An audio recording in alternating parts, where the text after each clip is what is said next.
আজকে আমরা প্রাথমিক পর্ষদ থেকে নেওয়া ইংরেজি মিডিয়ামের যে ইন্টারভিউ হয়েছে সেই ইন্টারভিউর প্রশ্নগুলো সম্পর্কে আলোচনা করব। তো সময় না নষ্ট করে শুরু করা যাক।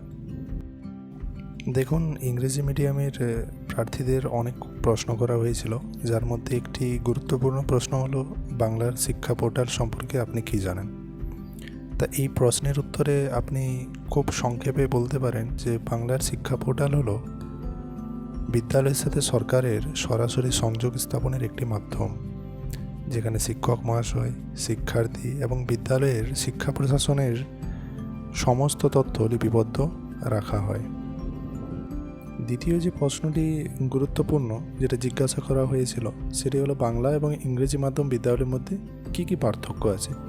তো এর উত্তরে আপনি সংক্ষেপে কয়েকটি পয়েন্ট বলতে পারেন, যেমন বাংলা মাধ্যমে শিক্ষার মাধ্যম হয় বাংলা এবং এটি ওয়েস্ট বেঙ্গল প্রাইমারি বোর্ড দ্বারা পরিচালিত হয়, কিন্তু ইংরেজি মাধ্যম শিক্ষার মাধ্যম যেমন ইংরেজি হয় ঠিক তেমন এটি সিবিএসই বোর্ড দ্বারা পরিচালিত হয়।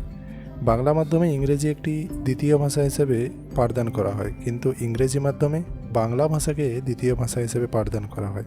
তো এইভাবেই আপনি এর উত্তর দিতে পারেন। খুবই গুরুত্বপূর্ণ সেটি হলো হলিস্টিক প্রোগ্রেস রিপোর্ট কার্ড এবং কন্টিনিউয়াস অ্যান্ড কম্প্রিহেনসিভ ইভ্যালুয়েশনের মধ্যে কী পার্থক্য।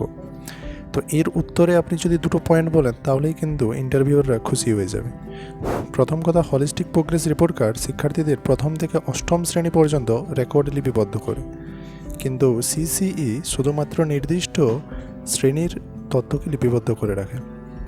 দ্বিতীয়ত পার্থক্য হিসেবে আপনি বলতে পারেন যে হলিস্টিক প্রোগ্রেস রিপোর্ট কার্ডে শিক্ষার্থীদের সামেটিভ, ফরমেটিভ, আচরণগত মূল্যায়ন এবং তাদের বৌদ্ধিক সক্ষমতার মূল্যায়ন করা হয়, কিন্তু সিসিইতে শুধুমাত্র শিক্ষার্থীদের সামেটিভ এবং ফরমেটিভ মূল্যায়নের উপর গুরুত্ব দেওয়া হতো।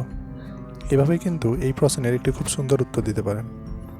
এরপর যে প্রশ্নটি করা হয়েছিল সেটি খুবই সহজ ছিল। প্রশ্নটি হলো দ্বিতীয় শ্রেণীর শিশুকে আপনি পরিবেশ সম্পর্কে কিভাবে ধারণা দেবেন।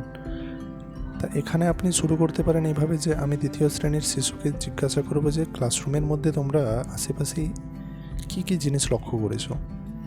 এবার তারা এক এক নাম বলবে।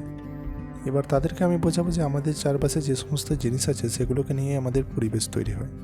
এভাবেই তাদের মূর্ত বস্তুর সাহায্যে আমি পরিবেশের ধারণা দেব। তাদেরকে জানা থেকে অজানা নীতি দিকে নিয়ে যেতে হবে। তাদের ক্রমশ সহজের থেকে জটিলের মাধ্যমে পরিবেশের ধারণাটি আপনি তাদের দিয়ে থাকবেন। তারপরের যে প্রশ্নটি খুবই গুরুত্বপূর্ণ সেটি হলো ইউডাইস কোড। এই ইউডাইস কোড সম্পর্কে আপনি কি জানেন। তাই এই ইউডাইস কোড এর পুরনো রূপটি হলো সেটি হলো unified district information system of education.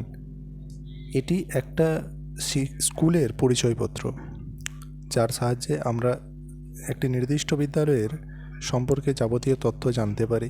অর্থাৎ আমরা এভাবে বলতে পারি যে কোনো একটি বিদ্যালয়ের নির্দিষ্ট পরিচয়পত্র হলো তার ইউডাইস কোড। ভিডিওটি আমরা এখানেই শেষ করলাম। এরকম নেক্সট পার্ট 2 পাওয়ার জন্য আমাদের চ্যানেলকে সাবস্ক্রাইব করুন। খুব তাড়াতাড়ি আমরা পার্ট 2 নিয়ে আসবো। ধন্যবাদ।